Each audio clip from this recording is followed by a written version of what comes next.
ഗുരുവായൂർ ഒരു കല്യാണം നടത്തിയാലോ? എല്ലാവർക്കും നമസ്കാരം. ഗുരുവായൂർ എങ്ങനെയാണ് ഒരു വിവാഹം നടത്തേണ്ടത്, അതിനായിട്ട് നമ്മൾ എന്തൊക്കെയാണ് ചെയ്യേണ്ടതെന്നാണ് ഈ ഒരു വീഡിയോയിൽ നമ്മൾ പറയുന്നത്. അപ്പൊ അതിനായിട്ട് ആദ്യം നമ്മൾ 750 രൂപയുടെ ഒരു റെസിപ്റ്റ് എടുക്കാണ് വേണ്ടത് വിവാഹത്തിന് വേണ്ടി. കൂടാതെ തന്നെ നമുക്ക് ഫോട്ടോഗ്രാഫർക്ക് വേണ്ടി ഒരു 500 രൂപയുടെ റെസിപ്റ്റും കൂടി എടുക്കണം. അപ്പൊ ഈ ഒരു 2 കാര്യങ്ങളാണ് ആദ്യത്തെ ഒരു കാര്യം എന്ന് പറയുന്നത്.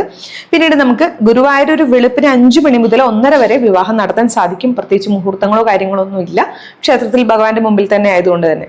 അപ്പം 4 മണ്ഡപങ്ങളാണ് അവിടെ ഉള്ളത്. അപ്പോൾ അതിൽ നമുക്ക് താലി ചാർത്താം, ഭഗവാന് മുന്നിൽ തന്നെ താലി ചാർത്താം. നട തുറന്നിരിക്കുമ്പോൾ എപ്പോഴും താലി ചാർത്താം എന്നുള്ളതാണ് ഒരു കാര്യം.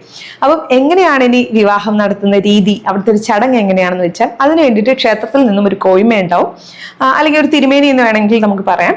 അപ്പം ആളുടെ ഒരു കർമ്മത്വത്തിലായിരിക്കും ഇത് നടത്തുക. അപ്പം വധുവും വരനും ചന്ദനം ചാർത്തി വരൻ വധുവിന് താലി ചാർത്തുകയാണ് ആദ്യം ചെയ്യുന്നത്.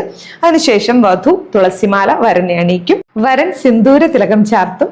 അച്ഛൻ വധുവിന്റെ കൈ പിടിച്ചു കൊടുക്കും. മോതിരം മാറൽ, പുടവ കൊടുക്കൽ ചടങ്ങുകളൊക്കെ നമുക്ക് ഇതിന്റെ കൂടെ ചെയ്യാവുന്നതാണ്. അതിനുശേഷം വരനും വധുവും നിലവിളക്കിനും ചുറ്റും പ്രദക്ഷിണം വെച്ച് ദക്ഷിണ സമർപ്പിച്ച് മണ്ഡപത്തിൽ നിന്നും ഇറങ്ങാം. അതിനുശേഷം ഭഗവാന്റെ മുന്നിൽ ദീപസ്തംഭത്തിന് മുമ്പിൽ വധുവിനും വരനും പ്രാർത്ഥിക്കാം.